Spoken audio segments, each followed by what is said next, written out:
Melanjutkan pembahasan PAS untuk soal nomor 8. Di sini kita memiliki wacana mengenai fosfor. Jadi fosfor kita bisa membuatnya dengan sebuah mineral. Mineral ini adalah Ca3PO4 ya, kalsium fosfat. Nah, di mana kalsium fosfatnya kemudian diolah dengan SiO2 lalu dengan karbon lagi, sehingga akan didapatkan fosfor dalam bentuk di sini adalah P4 dengan koefisien stoikiometrinya telah diberikan, yaitu 2, 6, 10, 1, 6, dan 10. Kemudian yang menjadi pertanyaan adalah berdasarkan wacana tersebut secara stoikiometri, berarti dari koefisiennya ya, untuk mendapatkan 3 mol P4 diperlukan batuan fosfat amorf sebanyak berapa? Karena batuan fosfat amorfnya itu adalah, yang dimaksud adalah kalsium fosfat, ya kan? Sehingga dengan P4 di sini adalah perbandingan 1:2, maka apabila P4-nya ini adalah 3 mol, maka kita akan mendapatkan kalsium fosfatnya 1:2, sehingga kalsium fosfatnya adalah 2 kalinya, yaitu 6 mol. Sehingga untuk soal nomor 8, pilihan jawaban jatuh pada B. Selanjutnya untuk soal nomor 9, di sini soalnya wacana bicara mengenai fermentasi etanol. Nah, bagi yang tidak tahu mengenai fermentasi etanol atau alkohol, wacana memberikan kita petunjuknya bahwa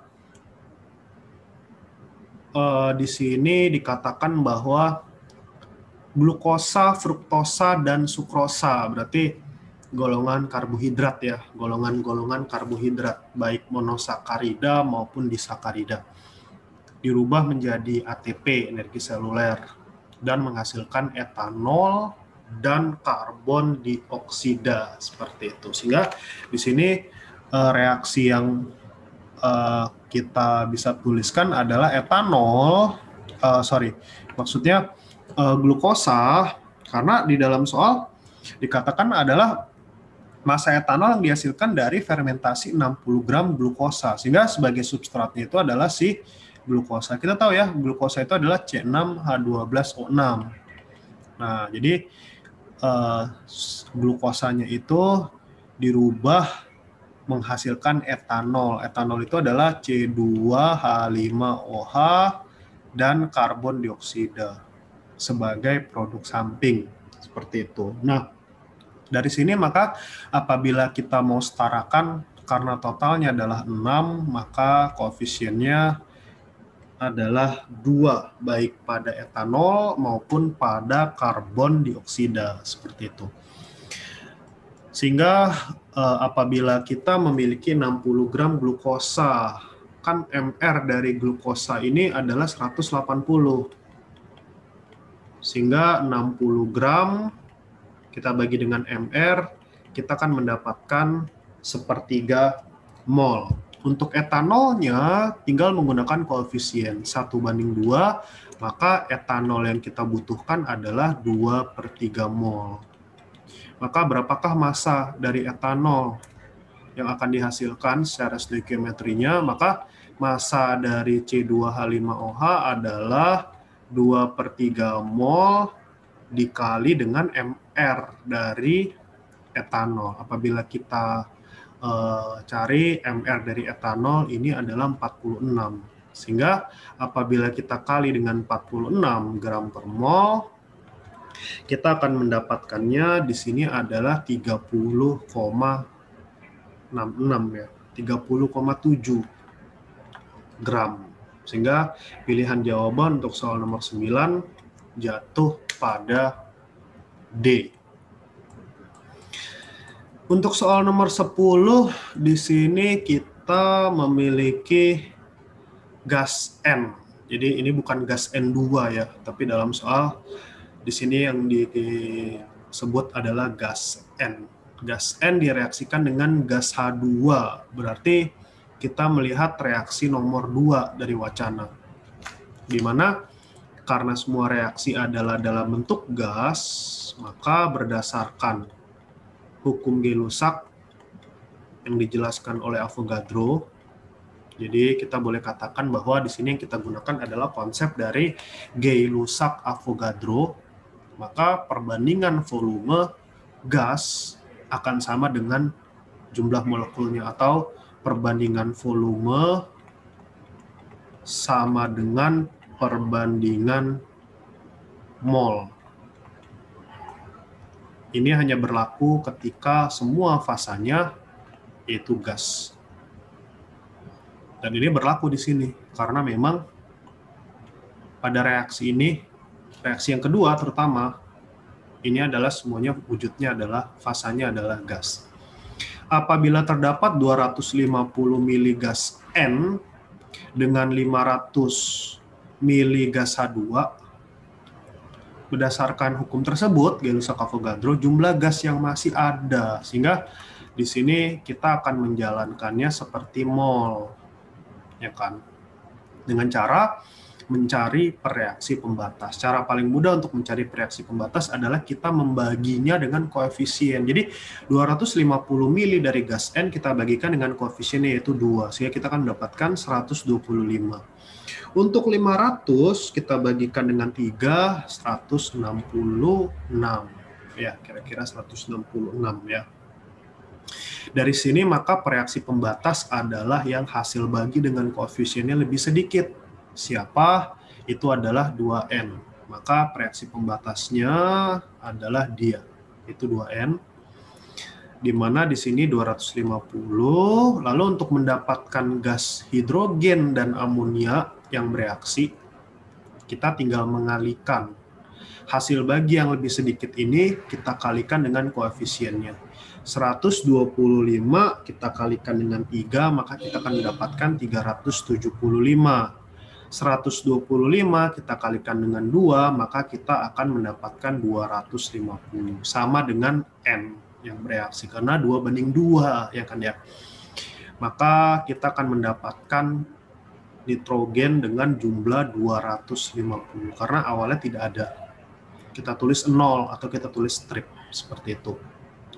Hidrogen yang tersisa adalah 500 kita kurangkan dengan hidrogen yang bereaksi, maka kita akan mendapatkannya 125. Maka untuk menjawab pertanyaan, jumlah gas yang masih ada dalam wadah tersebut setelah reaksi selesai, maka kita tinggal menjumlahkan gas H2 yang tersisa yaitu 125 dengan gas amonia yang terbentuk. 125 kita tambah dengan 250, maka kita akan mendapatkan 375 mililiter. Seperti itu. Ini adalah mengenai Gay-Lussac-Avogadro. Masih terkait dengan soal yang sama, apabila kita melihat soal selanjutnya, yaitu soal nomor 11. Berdasarkan wacana di atas, pada proses nitrifikasi dari gas nitrogen. Jadi di sini yang menjadi perhatian, yang menjadi pertanyaan adalah nitrifikasi. Apabila kita baca wacana bahwa proses nitrifikasi ini terjadi adalah ketika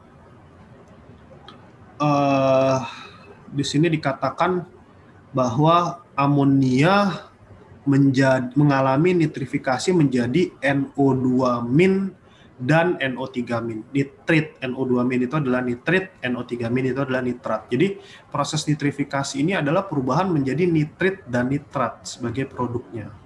Seperti itu. Sedangkan apabila dikatakan nitrifikasi dari gas nitrogen, artinya reaktannya yang diminta dalam soal adalah gas nitrogen.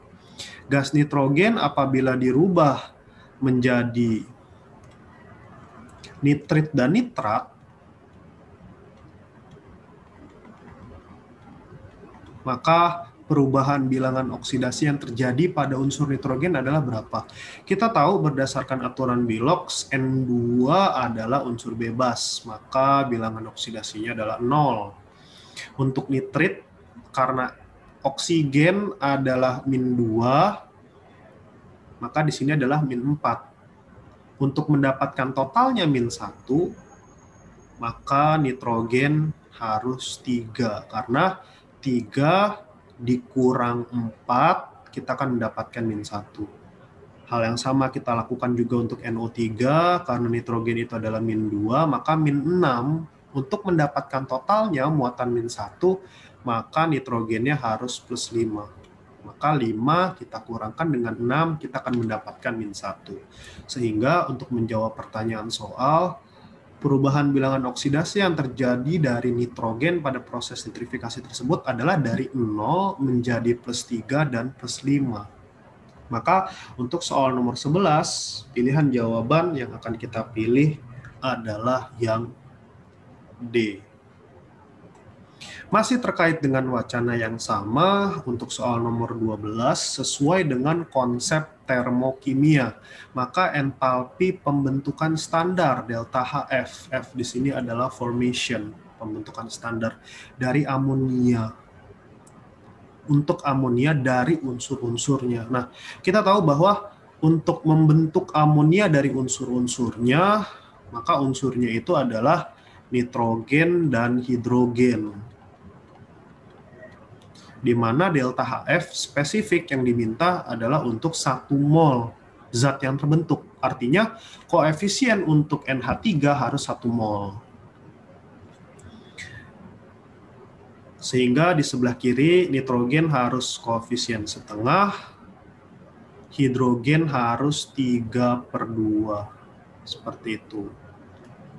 Maka delta H yang akan kita dapatkan akan sama dengan delta H reaksi, delta H pembentukan, delta H reaksi yang akan kita dapatkan dari reaksi tersebut akan sama dengan delta HF-nya. Ini bisa kita dapat kalau kita menjumlahkan reaksi 1 dengan reaksi 2. Seperti itu. Jadi apabila kita tulis ulang untuk soal nomor 12 ya, kita tulis di sini saja. Untuk soal nomor 12 di sini N2 dengan fasanya gas, di sini kita tidak tulis ya. Delta H-nya adalah, ini endoterm, 540 kJ. Untuk reaksi yang kedua, di sini menjadi amonia dengan delta H minus 55. Jadi ini adalah reaksi yang kedua adalah eksoterm. Produk antaranya adalah gas N, gas nitrogen, bukan gas N2 tapi gas R. Nah, produk antara itu ketika kita menjumlahkan kedua reaksi ini karena berada pada ruas yang berlawanan dengan jumlah yang sama, maka akan habis dua-duanya. Sehingga apabila kita jumlahkan, kita akan mendapatkan reaksi seperti ini. Dengan delta H kita jumlahkan 540, kita kurangkan dengan 55, kita akan mendapatkan 485 kJ. Namun, ini belum menjawab soal. Dari soal, kita tahu bahwa delta HF dari NH3 harus untuk 1 mol NH3. Bukan, maaf ini maksudnya NH3 ya. Ini adalah NH3. Bukan 2 mol. Jadi, reaksi ini harus kita bagi lagi dengan 2.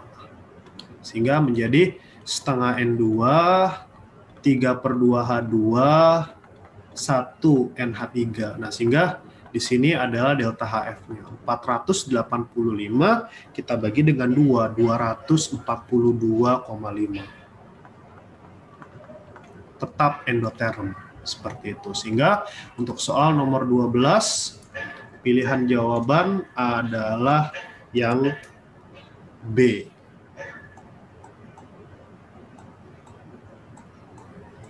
Melanjutkan untuk soal nomor 13, di sini kita memiliki data energi ikatan.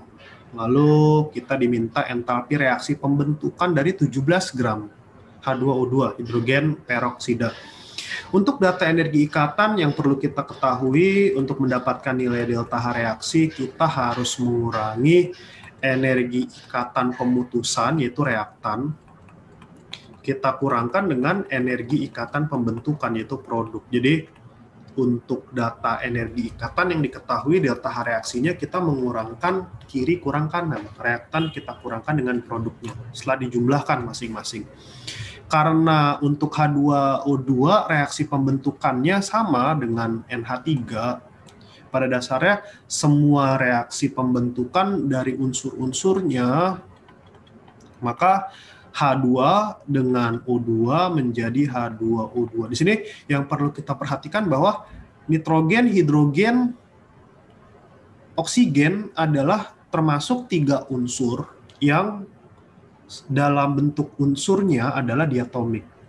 Jadi ada unsur-unsur yang memang kita bisa katakan bersifat diatomik, yaitu oksigen, nitrogen, hidrogen. Lalu golongan halogen seperti F2, Cl2 seperti itu. Br2, I2 itu adalah unsur-unsur yang memang harus dituliskan bentuknya diatomik seperti itu. Maka di sini koefisiennya semuanya adalah 1 ya. Maka ini adalah delta HF-nya untuk 1 mol. 1 mol dari H2O2. Kita tahu bahwa hidrogen adalah ikatan tunggal, oksigen adalah rangkap.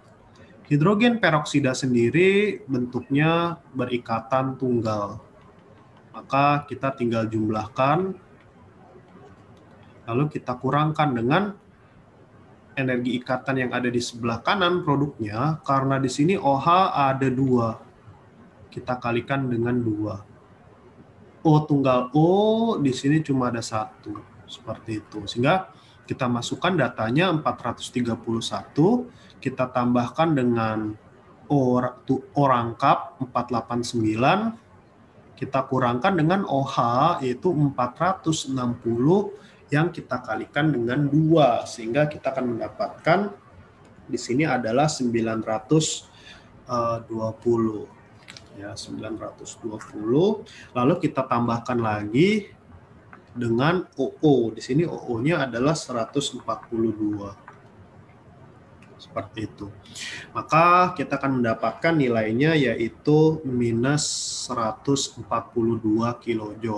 Jangan lupa ini adalah delta HF dari H2O2, yaitu untuk 1 mol hidrogen peroksida. Apabila dalam soal yang diminta adalah 17 gram, 17 kita bagi dengan MR dari H2O2. Ya, kita tahu bahwa MR-nya adalah 34. Sehingga 17 gram sama dengan setengah mol. Maka untuk setengah mol hidrogen peroksida kilojoule yang akan dihasilkan adalah minus 71 kilojoule. Oleh karena itu, pilihan jawaban jatuh pada A. Untuk menjawab soal selanjutnya, yaitu soal nomor 14, di sini kita memiliki data mengenai percobaan yang berhubungan dengan waktu reaksi, kecepatan laju reaksi. Yang menjadi pertanyaan adalah faktor apa sih yang mempengaruhi laju reaksi tersebut pada percobaan 1 dan 4. Faktor yang mempengaruhi adalah faktor yang memang sengaja dirubah oleh si pembuat percobaan. Seperti itu. Untuk soal nomor 1 dan 4, ternyata bentuk dari P, yaitu luas permukaan, granula dan serbuk. Granula dan serbuk berarti si pembuat percobaan sengaja merubah-rubah luas permukaannya sebagai faktor yang menyebabkan perubahan laju reaksi. Lalu kemudian konsentrasi baik nomor 1 dan nomor 4, konsentrasi Q juga dirubah. Suhu ini bukan faktor yang menentukan, sebab suhu kedua-duanya dibuat sama. Sehingga bisa kita katakan bahwa faktor apakah yang mempengaruhi laju reaksi pada percobaan 1 dan 4, yaitu faktor yang dibuat menjadi berbeda. Faktor yang memang sengaja kita rubah-rubah. Maka kita akan mendapatkan jawabannya adalah konsentrasi dan luas permukaan. Sehingga nomor 14, pilihan jawaban adalah yang E. Melanjutkan untuk soal nomor 15, di sini adalah fakta mengenai reaksi kesetimbangan.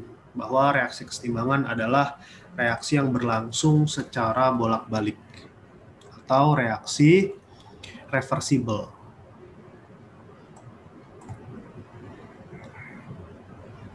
Lalu laju terbentuknya produk sama dengan laju terurai kembali menjadi reaktan. Jadi laju maju menjadi produk sama dengan laju mundur kembalinya menjadi reaktan. Tidak terlihat lagi adanya perubahan. Jadi perubahan yang terjadi itu tidak bersifat makroskopis, melainkan secara mikroskopis. Nah, ini adalah fakta yang mendasari fenomena reaksi kesetimbangan. Sehingga akan terjadi hal-hal berikut kecuali, sehingga pertanyaannya adalah yang bukan terjadi ketika kesetimbangan. Yang pertama, semua komponen yang terlibat dalam reaksi tetap ada. Ini adalah terjadi dalam kesetimbangan. Jadi dalam kesetimbangan tidak ada reaksi pembatas seperti tadi yang kita kerjakan di soal nomor 10 ya. Kalau soal nomor 10 itu bukan reaksi kesetimbangan, melainkan reaksi irreversible, reaksi yang tidak dapat balik, reaksi yang bukan bolak-balik. Untuk reaksi kesetimbangan, kita tidak ada reaksi pembatas, karena semua komponen, baik reaktan maupun produk, ada saat setimbang. Seperti itu. Karena di sini terbentuknya produk sama dengan terbentuknya reaktan, lajunya sama, sehingga ada produknya, ada reaktannya. Tidak terjadi perubahan yang sifatnya dapat diukur dan diamati. Iya, benar. Karena memang perubahannya bukan bersifat makroskopis, melainkan perubahannya bersifat mikroskopis. Laju reaksi ke kanan sama dengan laju reaksi ke kiri. Yang D, jumlah komponen di ruas kiri sama dengan jumlah komponen di ruas kanan. Ini bukanlah syarat dari kesetimbangan. Jadi fenomena kesetimbangan kimia tidak mensyaratkan bahwa harus sama jumlah komponen yang ada di produk dan di reaktan. Sehingga molnya bisa berbeda, bisa juga sama. Reaksinya secara dinamis terus-menerus dalam dua arah yang berlawanan. Ya, itu benar. Sehingga untuk nomor 15 yang bukan merupakan kejadian saat fenomena kesetimbangan adalah yang D. Jadi kesetimbangan tidak mengharuskan bahwa produk dan reaktannya harus sama. Bisa sama, bisa berbeda. Untuk soal nomor 16, ini juga masih terkait dengan reaksi kesetimbangan. Bahwa dalam reaksi kesetimbangan ini, contohnya adalah pembentukan amonia. Dan apabila sistem ini kita mampatkan pemanfaatan sistem itu adalah kita meningkatkan volume. Maksudnya kita meningkatkan tekanan dengan cara menurunkan volume. Kalau kita menurunkan volumenya, maka sama saja dengan meningkatkan tekanan. Sehingga itulah yang kita sebut sebagai pemanfaatan sistem. Untuk sistem yang berupa gas, peningkatan tekanan atau pemanfaatan, penurunan volume akan diiringi dengan pergeseran kesetimbangan. Kesetimbangan akan bergeser ke arah koefisien gas yang lebih kecil. Sehingga yang terjadi dalam reaksi ini, kita tahu bahwa N2 koefisiennya 1, H2 koefisiennya 3, 4 untuk produknya koefisiennya 2. Sehingga apabila kita lakukan pemanfaatan sistem, kesetimbangan akan bergeser ke arah pembentukan amonia. Maka geser ke amonia. Jadi produknya akan semakin banyak untuk kasus reaksi pembentukan amonia sebab koefisiennya yang lebih sedikit. Seperti itu. Yang menjadi pertanyaan adalah pada reaksi di bawah ini yang memiliki arah pergeseran yang sama, artinya akan bergeser ke koefisien gas yang lebih kecil. Maka kita harus mencari di antara A, B, C, D, E, manakah yang memiliki koefisien gas yang lebih kecil pada produknya. Yang jelas bukan A, karena untuk yang A koefisien produk 2 lebih banyak. Juga bukan B, karena koefisien produk sama dengan koefisien reaktan. Juga bukan C, karena di sebelah kanan koefisiennya 1, di kiri tidak ada 0. Nah, maka pilihan jawaban akan jatuh pada D. Karena pada D, di sebelah kanan terdapat koefisien NO2 adalah 2, sebelah kiri koefisiennya adalah 3 lebih banyak. Sehingga jika hal yang sama dilakukan pada reaksi ini, dimampatkan tekanannya, volumenya diperkecil, maka kita akan mendapatkan NO2 lebih banyak. Reaksi akan bergeser, kesetimbangan akan bergeser ke arah pembentukan NO2. Seperti itu. Bagaimana dengan soal nomor 17? Di soal nomor 17 ini adalah mengenai kesetimbangan hemoglobin. Jadi hemoglobin ini apabila dia mengikat oksigen, ya ini akan menghasilkan suasana asam. Jadi adanya oksigen itu menyebabkan darah menjadi lebih maksudnya pH di dalam kondisi badan, kondisi darah menjadi bersifat asam. Ya. Nah, semakin banyak oksigennya, otomatis kesetimbangan akan bergeser ke arah pembentukan produk. Maka H+-nya akan lebih banyak, seperti itu. Nah, bagaimana kalau misalnya yang ditambahkan karbon monoksida? Nah, kita tahu bahwa karbon monoksida ini mengikat oksigen jauh lebih kuat daripada hemoglobin, sehingga karbon monoksida ini justru akan menyerap oksigen.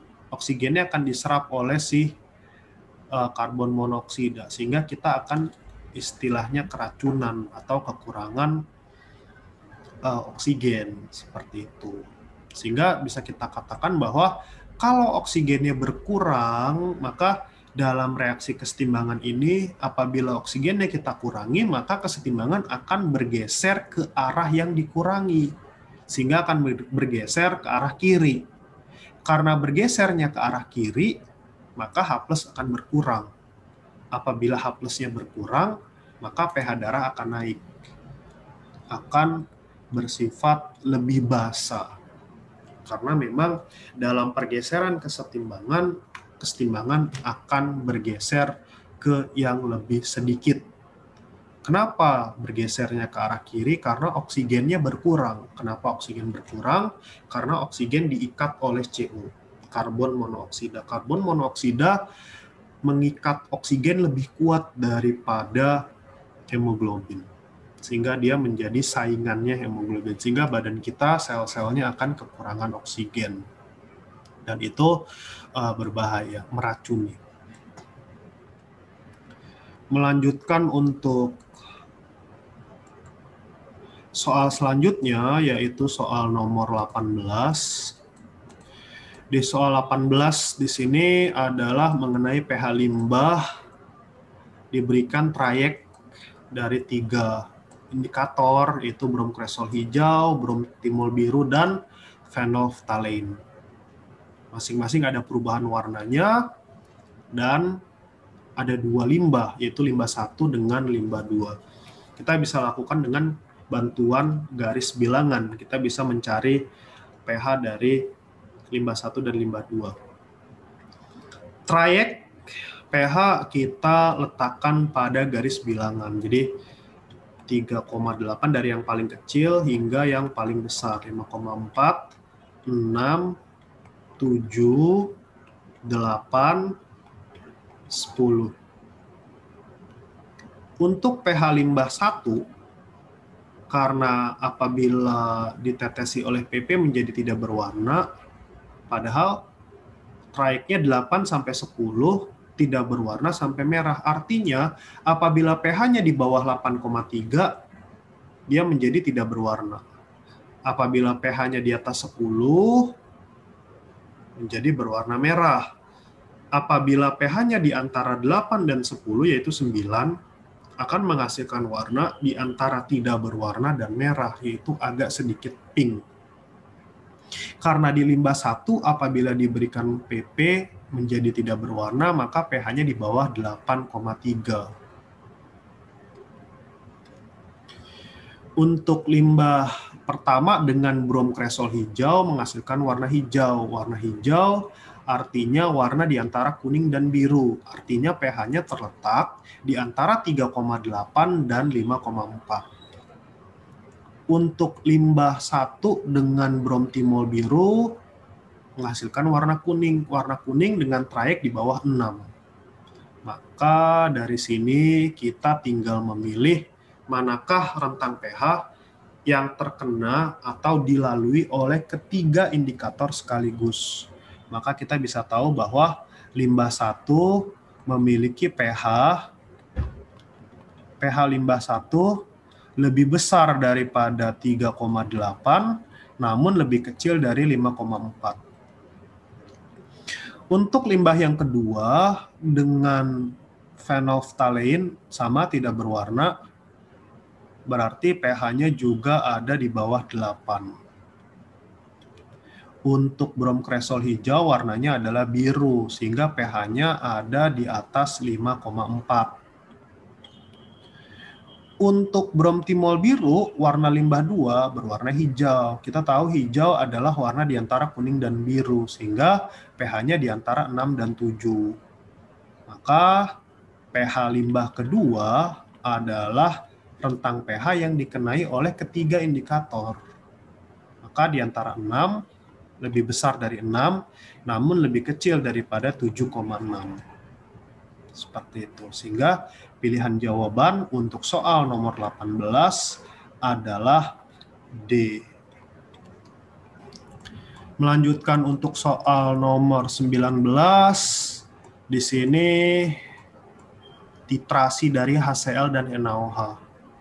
HCl dan NaOH ketika kita lakukan titrasi, maka kita bisa menggunakan rumus V asam molaritas asam valensi, V basa molaritas basa valensi, di mana valensi untuk asam adalah banyaknya H yang didonorkan untuk bereaksi dengan basa. Untuk basa, valensi adalah banyaknya OH yang dipakai untuk bereaksi dengan H+. Jadi kita bisa katakan seperti ini.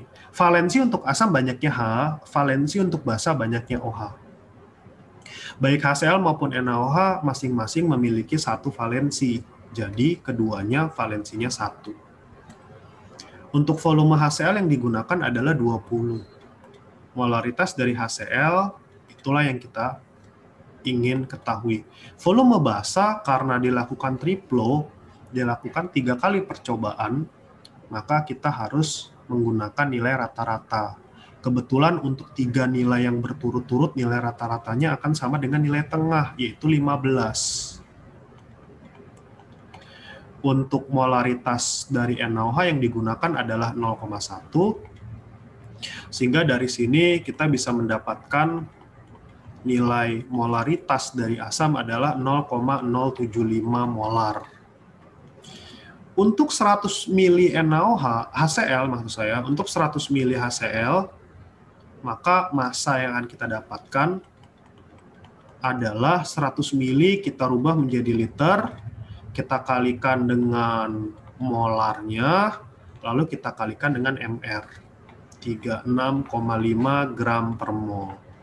Sehingga dari sini dengan melakukan perhitungan, kita akan mendapatkan nilai massanya adalah 0,274 gram. Sehingga untuk soal nomor 19, pilihan jawaban adalah yang B.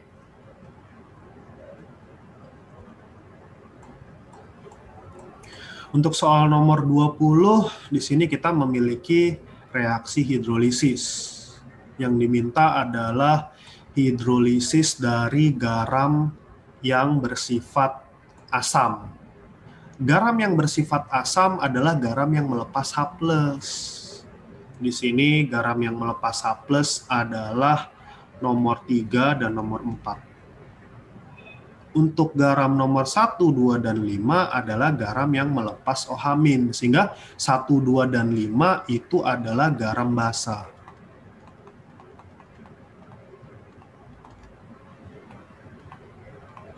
Sehingga untuk soal nomor 20, pilihan jawaban adalah 3 dan 4. Sehingga itu adalah yang D.